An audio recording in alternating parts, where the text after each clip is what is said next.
Very good morning साथियों। तैयार हो जाइए डेली की करंट अफेयर्स की श्रृंखला में।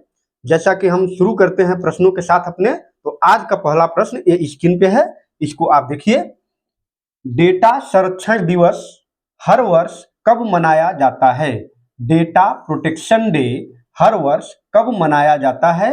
ऑप्शन है 26 जनवरी, 27 जनवरी, 28 जनवरी या फिर 30 जनवरी। इसमें से आपको एक उत्तर देना है। देखिए, डेटा जो प्रोटेक्शन या संरक्षण दिवस जो है, डेटा संरक्षण दिवस इसलिए मनाया जाता है कि यह व्यक्तिगत डेटा की सुरक्षा पर बात करता है। व्यक्तिगत डेटा की सुरक्षा पर बात करता है। जैसे आप जानते हैं कि इस समय तो यह और भी जरूरी हो गया है कि किसी भी व्यक्ति के डेटा को कैसे संरक्षित रखा जाए, कैसे सुरक्षित रखा जाए। यह सरकार के पास और पर्सनल व्यक्ति के पास भी यह बहुत बड़ा टास्क है कि अपनी डाटा को किस प्रकार से वह सुरक्षित रख सकता है, क्योंकि आज जो भी है, चाहे वह किसी भी क्षेत्र से जुड़ा हो, शिक्षा हो, बैंकिंग हो, कोई भी क्षेत्र हो, वहां पर हर क्षेत्र किससे जुड़ा है? वह डेटा से संबंधित है। जैसे आधार है,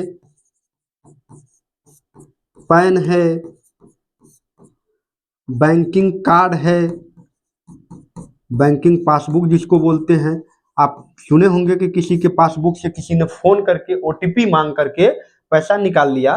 तो इस जो डेटा है, उस डेटा को सुरक्षित रखने के लिए विश्व भर में अभियान चलता है। और सबसे पहली बार यह 28 जनवरी, यानी कि 28 जनवरी 1981 में यह यूरोपियन काउंसिल में, यूरोपियन परिषद ने इस पर विचार किया। परिषद ने इस पर विचार किया और 28 जनवरी, क्योंकि इसी समय यह पहला ऐसा मौका था जिसने व्यक्तिगत सुरक्षा को लेकर के, व्यक्तिगत डाटा की सुरक्षा को लेकर के, व्यक्तिगत डाटा की सुरक्षा को लेकर के पहला कदम इसने उठाया। किसने उठाया? यूरोपियन यूनियन परिषद ने। और उसी दिन से 28 जनवरी 1981 से ही 28 जनवरी को हर साल डेटा संरक्षण डे के रूप में मनाया जाता है। तो इसका सही उत्तर क्या होगा? 28 जनवरी। क्योंकि देखिए, सभी व्यक्तियों के डेटा की सुरक्षा करना है, इसलिए विश्व में, खासकर यूरोप, अमेरिका जैसे देशों में और भारत में, जो कि अभी साइबर सुरक्षा के साइबर हमले बहुत ज्यादा हो रहे हैं।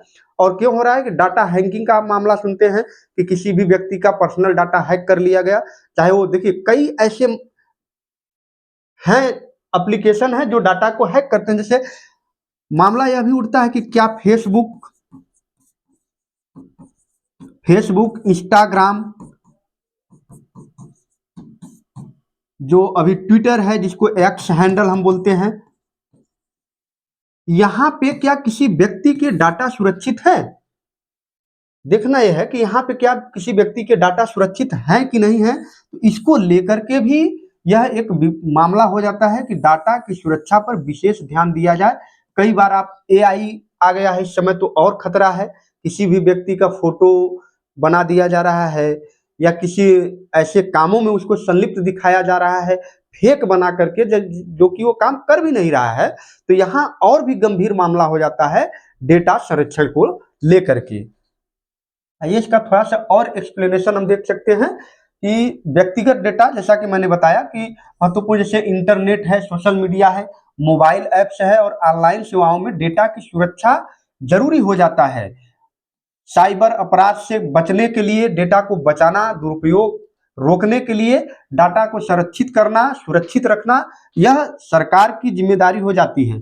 और आज के डिजिटल युग में तो आप जानते हैं, पहचान, बैंकिंग है, चाहे स्वास्थ्य, शिक्षा, जो भी है, सब कुछ किस पर आधारित है? डेटा पर आधारित है। 1 रुपए की जो कटवानी होती है, कोई पर्ची भी अगर कटवानी है सरकारी अस्पतालों में, वहां पर भी आपकी पहचान, आधार या कोई ऐसी पहचान मांगी जाती है जिससे कि वो जोड़ करके दिया जाता है। और कभी भी आप जाएंगे तो आपका डेटा वहां रहेगा। 28 जनवरी 1981 को यूरोप की परिषद ने दुनिया का पहला डेटा संरक्षण समझौता अपनाया था। इस समझौते को देखिए, इस समझौते को यहाँ पे फोकस करने की जरूरत है। इस समझौते को कन्वेंशन 108 के नाम से जाना जाता है और यह पहला अंतरराष्ट्रीय कानून था जो व्यक्तिगत डेटा की सुरक्षा पर क्या करता है, बात करता है, या उस पर बेस्ड था, उस पर आधारित था। इसलिए इस ऐतिहासिक घटना की ही याद में 28 जनवरी को हर साल डेटा प्रोटेक्शन डे के रूप में मनाया जाता है और यह दुनिया भर में मनाया जाता है, केवल भारत में नहीं बल्कि दुनिया भर में इस दिवस को मनाया जाता है। तो यह आज का पहला प्रश्न था हमारा। और आज का दूसरा प्रश्न है कि हाल ही में खोजी गई नई पुष्पीय प्रजाति स्ट्रोबिलेंथिस किस राज्य में पाई गई है? केरल, असम, अरुणाचल प्रदेश या फिर ओडिशा? देखिए, यह जो नई प्रजाति पाई गई है वह अरुणाचल प्रदेश में पाई गई है। और देखिए, नई प्रजातियों का मिलना, चाहे वो किसी का हो, चाहे वो किसी एनिमल्स की हो, पौधे की हो या पुष्प की हो, किसी भी प्रकार की कोई भी प्रजाति अगर नई पाई जाती है तो इसका मतलब है कि वह विविधता को दिखाता है, विविधता को वह दर्शाता है कि कितना विविधता है भारत में, कितनी प्रजातियों के लिए संरक्षित है भारत। और यह जानते हैं कि यह नॉर्थ ईस्ट इंडिया का एक प्रदेश है, अरुणाचल प्रदेश। तो यह नई प्रजाति स्ट्रोबिलेंथिस पाई गई है और इसकी खोज कैसे हुई? वैज्ञानिक जो वहां पे जो खोजने वाले थे, इस खोज में भारतीय वनस्पति जो संरक्षण विभाग है उस क्षेत्र में भ्रमण के दौरान शोधकर्ताओं ने पूरे स्थित आघारकर रिसर्च इंस्टीट्यूट में इसको ले जाकर के सहयोग से इस प्रजाति को वैज्ञानिकों ने प्रकाशित किया और खोजा। और हाल ही में इस वैज्ञानिक नाम क्या है? स्ट्रोबिलेंथिस है रिटेसी। स्ट्रोबिलेंथिस रिटेसी इसका वैज्ञानिक नाम है, इस नाम को याद रखिएगा। और यह किस कुल से है? आकेंथिस कुल से है। यह जो पुष्प है वो आकेंथिस कुल की एक फ्लारा प्रजाति है। इसका प्रकार स्थल चांगटाजो है जो अरुणाचल प्रदेश के ईस्ट केमंग जिले में पड़ता है। यानी प्रजाति का पता वहीं के हालिया वनस्पति सर्वेक्षण के दौरान चला है। और यह इसलिए महत्वपूर्ण है क्योंकि यह भारत में कितनी प्रजातियां हैं इसको शो करता है, दिखाता है कि किस प्रकार से। लेकिन ऐसी प्रजातियां जो बहुत कम क्षेत्रों में पाई जाती हैं या एक ऐसे क्षेत्र में पाई जाती हैं जो बहुत कम वहां पे प्रजाति है, तो उनके जल्द ही गायब होने की भी संभावना बनी रहती है। तो यह यहाँ पे इसलिए भी यह महत्वपूर्ण है कि इसको, इस प्रजाति को संरक्षित भी रखना है, बचा करके भी रखना है। ठीक है, तो चलिए आगे हम चलते हैं अपने प्रश्न पे। और अगला जो हमारा प्रश्न है वह है लकुंडी गांव जो यूनेस्को विश्व धरोहर से जुड़ा है किस राज्य में स्थित है? देखिए, विश्व धरोहर की सूची में यूनेस्को एक अंतर्राष्ट्रीय संस्था है जो कि ऐसे स्थलों को जो वैश्विक रूप से, प्राचीन रूप से ऐसे स्थल होते हैं जिनका बहुत महत्व रहा है, ऐसे हेरिटेज स्थलों को अपनी सूची में शामिल करता है। फिलहाल यह लकुंडी एक गांव है, छोटा सा गांव है जो अपनी स्थापत्य कला, प्राचीन मंदिर और यहाँ पे जल संरचना, यहाँ की जो ऐतिहासिक जल संरचना कह सकते हैं हम, ऐतिहासिक जो यहाँ की जल संरचना व्यवस्था है उसके लिए इसको विश्व धरोहर की सूची में शामिल किया गया है। लेकिन अभी यह इसकी टेंटेटिव लिस्ट में शामिल है, यानी कि अस्थायी सूची में यह गांव अभी शामिल है। आगे चल करके इसे स्थायी सूची में भी शामिल किया जा सकता है। तो यह क्यों शामिल है? क्योंकि इसकी जो स्थापत्य कला है और प्राचीन मंदिर यहाँ पे बहुत सारे, जैसे कि यहाँ पे अगर हम मंदिर की बात करें तो विश्वेश्वर मंदिर है जो बहुत प्राचीन मंदिर है और बहुत प्रसिद्ध भी है, छोटे से गांव में है। और इसके बाद एक जिनेयल मंदिर है, जिनेयल मंदिर ये जैन मंदिर है, एक जैन मंदिर है। और भी एक प्रसिद्ध मंदिर है जिसके हम नन्वेश्वर नन्वेश्वर मंदिर के नाम से जानते हैं, यह भी यहाँ पे पाया जाता है। इस प्रकार के यहाँ पे मंदिर पाए जाते हैं। और यहाँ पे जो स्टेपवेल प्रणाली की प्रणाली की जल संचय व्यवस्था है। और 50 से अधिक जलाशय यहाँ पर प्राचीन जलाशय पड़े हुए हैं और उनको बहुत ही अच्छी तरीके से संरक्षित करके रखा गया है। ठीक है, तो यह देखिए, यह कर्नाटक, इसका उत्तर है कर्नाटक। कर्नाटक की गदग एक जिला है, तो यहां से अगर नाम जगह का भी दे दे, जिला का भी दे दे, तो याद रखना है गदग एक जिला है कर्नाटक में, वहां पे यह गांव पाया जाता है। और हाल ही में इसे यूनेस्को ने अपनी विश्व विरासत सूची में इसको शामिल किया है, लेकिन यह अस्थायी सूची में अभी शामिल है। ध्यान रखना है, अस्थायी सूची में शामिल है, स्थायी सूची में शामिल नहीं है। ठीक, और ये मंदिर वहां पे है।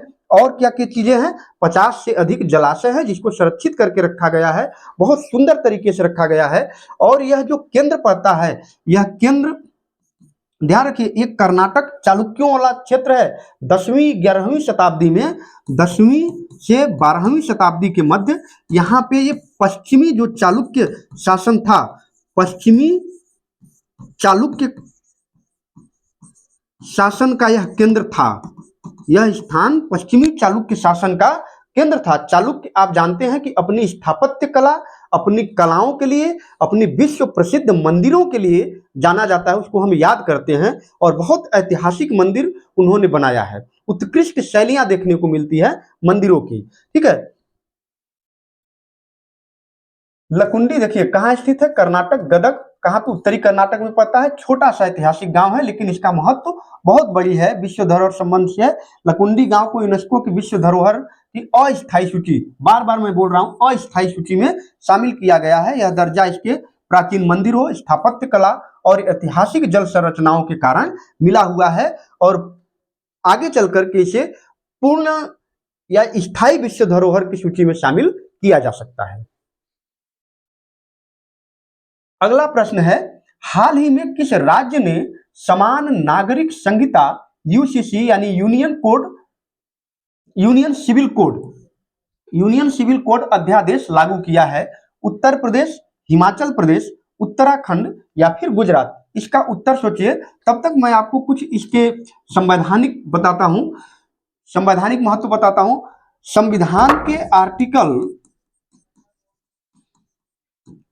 संविधान के अनुच्छेद 44 में यह कहा गया है, क्या कहा गया है कि राज्य आचार सिविल संहिता को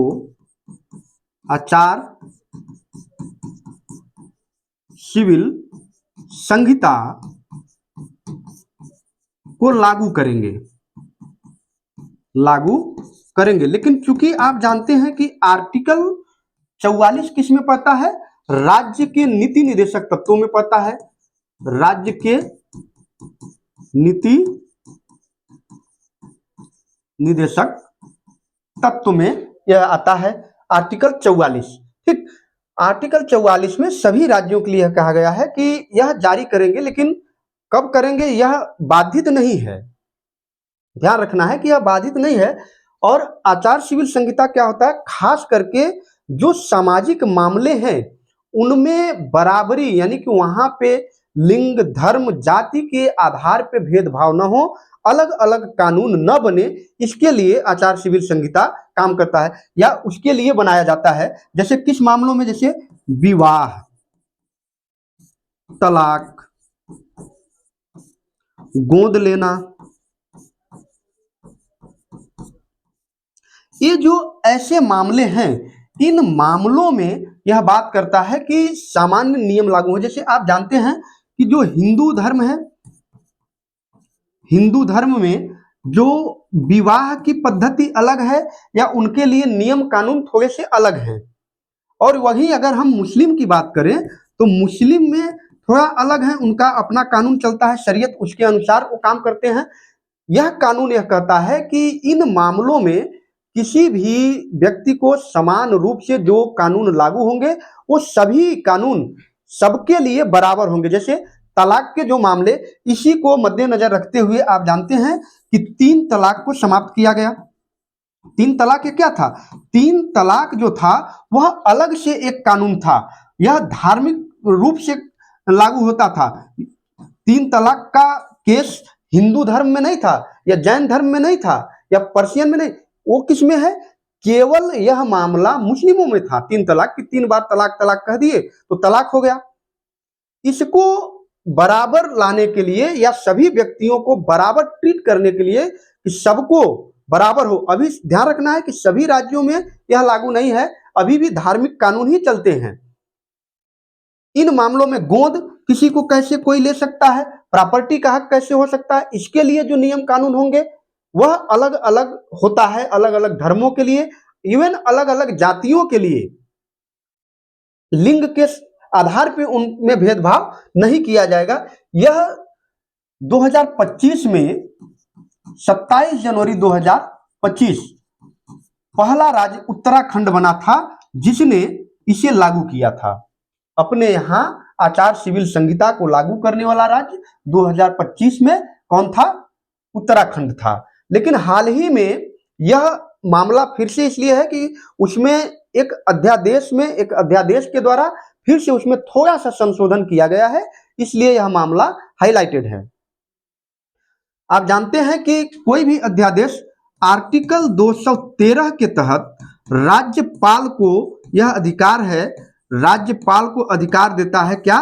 कि यह कोई भी अध्यादेश संशोधित कर सकता है या लागू कर सकता है। अध्यादेश क्या होता है? अध्यादेश ऐसा होता है कि कोई भी यदि लगता है राज्यपाल को, या हाँ, राज्यपाल को अगर लगता है कि यह कानून तुरंत रूप से प्रभावी होना चाहिए, लेकिन उस पर कानून बनाने में अभी अड़चने आ रही हैं, तो 6 महीने के लिए, पहले 3 महीने के लिए वो चाहेगा तो अध्यादेश लागू करके उस कानून को रन कर देगा। इसके बाद वह उसकी जो विधानसभा है वहां पे उस पर कानून बन जाएगा। यह होता है अध्यादेश। और अध्यादेश आर्टिकल 213 के तहत किसको जारी करने का? राज्यों में 213 के तहत राज्यपाल जारी करता है। देखिए थोड़ा सा इसका एक्सप्लेनेशन देख लेते हैं। 27 जनवरी 2025 को लागू किया गया। यह भारत का पहला राज्य था जिसने समान नागरिक संहिता को विधिक रूप से लागू किया। 2026 में यूसीसी में संशोधन अध्यादेश लागू किया गया, जिसे राज्यपाल की मंजूरी के बाद तुरंत लागू कर दिया गया। यह अध्यादेश यूसीसी एक्ट 2024 के अंतर्गत कई सुधार, नियम, व्यवस्था और दंड के प्रावधानों को अपडेट करता है ताकि इसका प्रभावी, पारदर्शी, सुचारू क्रियान्वयन सुनिश्चित किया जा सके। और क्या है लागू करने का विधिक आधार? क्या है यह अध्यादेश? अभी हमने बताया 213 के तहत लागू किया गया है, जो राज्यपाल को आवश्यक मामलों में अध्यादेश जारी करने का अधिकार प्रदान करता है। दुनिया का सबसे बड़ा compressed air energy storage plant किस देश ने शुरू किया है? अमेरिका, जर्मनी, भारत या चीन? देखिए यह जो एनर्जी को, कंप्रेस्ड एनर्जी जो प्लांट लगाया है वो चीन ने लगाया है। चीन ने अपने यहाँ इस तरह की एनर्जी, जो नवीकरणीय ऊर्जा है, जो रिन्यूएबल एनर्जी है, उसको, जैसे एयर को क्या करेगा, संपीड़न के आधार पर एयर को एक जगह कंप्रेस करके रख लेगा, और जब उसे आवश्यकता समझ में आएगी उस एयर को निकालेगा। पवन हो, सौर ऊर्जा हो, दोनों को कंप्रेस करके रख लेगा। फिर जब उसे आवश्यकता होगी तो उसे वो धीरे धीरे रिलीज करके टरबाइन को उन हवाओं के माध्यम से चला करके फिर से एनर्जी वो बना सकता है। तो यह कहाँ पे लागू हुआ है, कहाँ पे इसने शुरू किया है? प्लांट चीन ने शुरू किया है। इस संयंत्र की भंडारण क्षमता लगभग कितना है? 24 मेगावाट घंटे है, और यह लगभग 600 मेगावाट बिजली को उत्पन्न कर सकता है। इससे लगभग 6 लाख घरों की वार्षिक बिजली की जरूरतें पूरी की जा सकती हैं। ये शेष प्रणाली व्युत्पन्न रूप से ऊर्जा भंडारण का एक तरीका है, जिसमें देखिए अतिरिक्त बिजली का उपयोग कर हवा को क्या किया जाएगा? कंप्रेस किया जाएगा, संपीड़ित किया जाएगा। आमतौर पर रात के समय यह नवीकरणीय स्रोतों जैसे सौर, पवन से अतिरिक्त उत्पादन के दौरान इस संपीड़ित हवा को भूमिगत गुफाओं या खानों में दबाकर रख लिया जाएगा और जब आवश्यकता होगी तो उसको छोड़ा जाएगा और वो टरबाइन को घुमा करके क्या करेगा, बिजली उत्पादित कर सकता है। अगला प्रश्न है, विली रिसर्च हीरोज अवार्ड जीतने वाले पहले भारतीय कौन बने हैं? CNR राव, के राधाकृष्णन, चंद्रकांत लहरिया या रमेश पोखरिया? देखिए इसका उत्तर है डॉक्टर चंद्रकांत लहरिया। डॉक्टर चंद्रकांत लहरिया को विली रिसर्च हीरोज अवार्ड दिया गया है और यह पहली बार है जो किसी भारतीय को यह अवार्ड दिया गया है। पहली बार है कि किसी भारतीय को यह अवार्ड दिया गया है। यह एक चिकित्सक हैं, समाज सुधारक हैं, डॉक्टर चंद्रकांत लहरिया। विली रिसर्च हीरोज प्राइज एक अंतर्राष्ट्रीय शोध सम्मान है जिसे किस लिए दिया जाता है? पारंपरिक अकादमिक प्रकाशनों से आगे जाकर के सामाजिक जो प्रभाव डालते हैं, नीतिगत फैसलों, कार्यक्रम और अभ्यासों को प्रभावित करते हों, अनुसंधान को असल दुनिया की समस्याओं के समाधान से जोड़ते हैं। और यह सम्मान भारत के किसी व्यक्ति को मिलने का मतलब है कि यह दिखाता है कि भारत अब अनुसंधान के क्षेत्र में कितना आगे बढ़ रहा है, कितना वह आगे जाना चाहता है, इसकी पुष्टि यह सम्मान करता है। और यह पुरस्कार कई श्रेणियों में मिलता है, लेकिन इनको जिस श्रेणी में मिला है, कौन सी श्रेणी है? Impact beyond academia. Impact beyond academia जिसका अर्थ क्या है? शोध का अकादमिक सीमाओं से आगे समाज पर असर, इसके लिए इनको दिया गया है और ये डॉक्टर चंद्रकांत लहरिया को दिया गया है और यह पुरस्कार पाने वाले पहले भारतीय हैं। और एक चीज मैं आपको और बता देता हूं कि यह डॉक्टर चंद्रकांत लहरिया WHO के पहले भारतीय सदस्य भी रह चुके हैं ये। ठीक, चलिए आगे चलते हैं। हाल ही में किस टेनिस खिलाड़ी ने 400वां ग्रैंड स्लैम जीत का ऐतिहासिक आंकड़ा पार किया है? ये बहुत बड़ी बात है, बहुत बड़ी उपलब्धि है किसी भी व्यक्ति के लिए। 400 ग्रैंड स्लैम जीतना मतलब उनकी सिंगल जीत को दिखाता है। ग्रैंड स्लैम का है, सिंगल जीत को दिखाता है। कौन है? Roger Federer, Rafael Nadal, Andy Murray या फिर नोवाक जोकोविच? तो इसका उत्तर है कौन सा? नोवाक जोकोविच वह व्यक्ति हैं जिन्होंने 400 ग्रैंड स्लैम जीत अपने, यह पहले व्यक्ति हैं, चाहे भारत मतलब चाहे वो पुरुष हो चाहे महिला, यह पहले व्यक्ति हैं जिन्होंने किन किन क्षेत्रों में, एक तो ऑस्ट्रेलियन ओपन है और एक विंबलडन ओपन है और एक जो है फ्रेंच ओपन है, रोनाल्डो गैरेस और US ओपन में कुल मिलाकर के 400 सिंगल मैच जीते हों। यह व्यक्तिगत मैच विजन का संचयी आंकड़ा है, टूर्नामेंट की संख्या या खिताबों की संख्या नहीं है, बल्कि उन्होंने कितना व्यक्तिगत रूप से जो अपना जीता है केवल वह दर्शाता है। और यह मील का पत्थर ऑस्ट्रेलिया ओपन के तीसरे राउंड मैच में आया जब जोकोविच ने बोटिक वैन डी जेंडेस्कप को सीधे सेंटो में हराया। 6-3, 6-4, 7-6 से उन्होंने हराया और तब जाकर के यह पुरस्कार, इनका कुल मिलाकर आंकड़ा कितना पहुंच गया? 400 पहुंच गया। और यह बहुत बड़ी बात है कि इतनी जीत को हासिल करना और इस तरह का मुकाम हासिल कर पाना, यह बहुत बड़ी बात है। तो ये थे आज के हमारे मोस्ट इंपोर्टेंट प्रश्न। उम्मीद है यह आपको परीक्षा में सहयोग करेंगे और अगर वीडियो हमारा अच्छा लगता है तो आप वीडियो को लाइक, सब्सक्राइब और शेयर जरूर करें।